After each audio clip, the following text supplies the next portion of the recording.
And now we must turn to the issue of gun violence in America today, because the latest mass shootings in Aurora, Colorado, and Newtown, Connecticut leave us all, liberal and conservative, Republican and Democrat, appalled and disgusted at the carnage.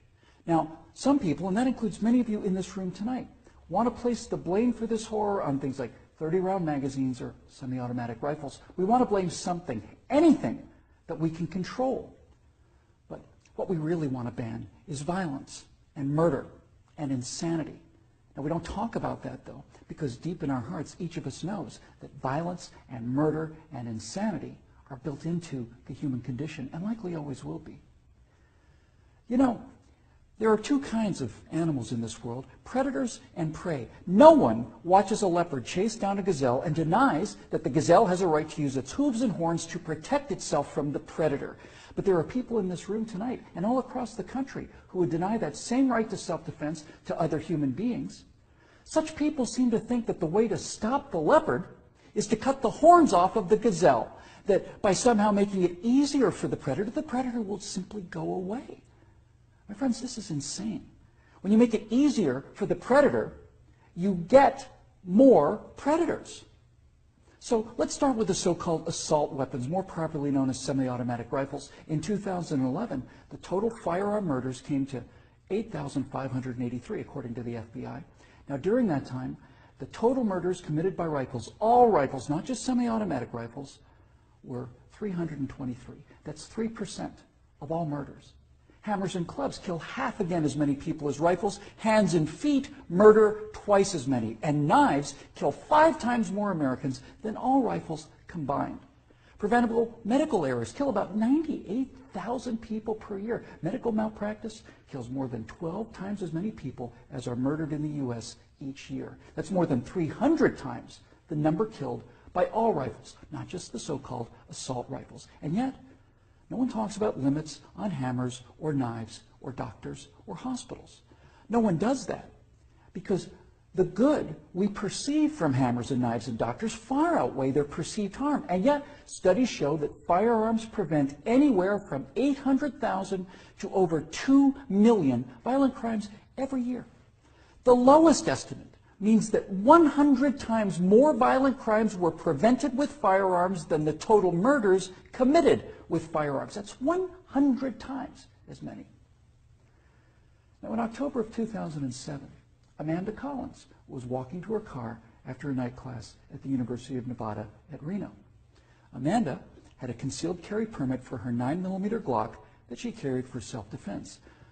Unfortunately for Amanda, UNR is, like most college campuses, a gun-free zone. So, like the law-abiding citizen that she is, she did not have her gun with her in this gun-free zone when she was attacked by James Bila.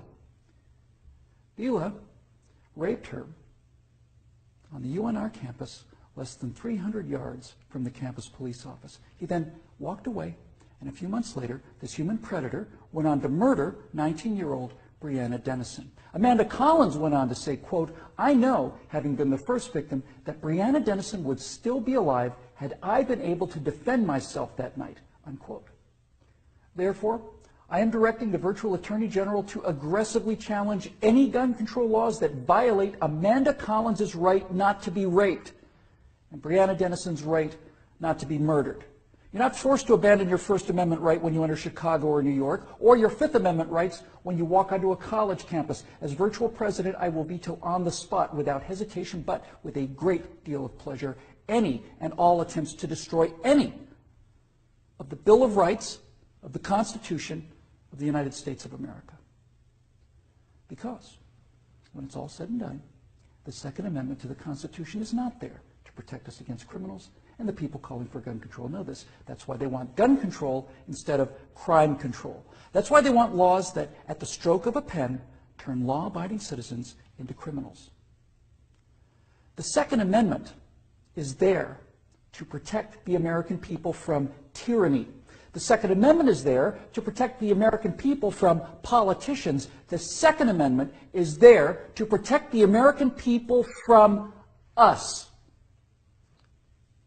Now, Some politicians claim America deserves a vote on this issue. Okay, let's have a vote. Those of you advocating infringement on the right of the people to keep and bear arms need to go to the American people with the 28th Amendment, which would simply read, the Second Amendment to the Constitution is hereby repealed. That would, for the first time, give you the legal authority to do what you have been doing and what you are trying to do now in direct violation of your oath of office to defend the entire Constitution of the United States, not just the parts you happen to approve of.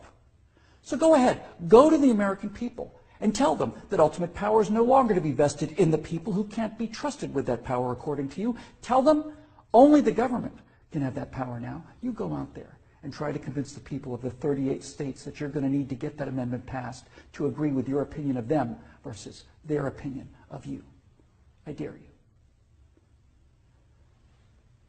12 million unarmed men, women, and children were unable to resist being murdered by their own National Socialist government in Germany. Perhaps 50 million unarmed men, women, and children were murdered by their own Union of Soviet Socialist Republics. 50 million Chinese murdered by their own government under Mao, who also disarmed his people.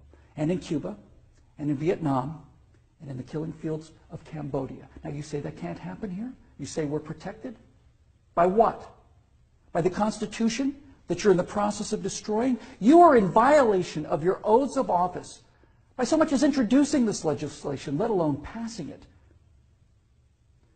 My fellow Americans, the previous inhabitants of this chamber watched as 100 million people were murdered after being disarmed by their own governments. Every single one of those men, women, and children were as real and precious and irreplaceable as the children at Newtown. And I tell you here and now that I will be damned if I will let that happen to the American people.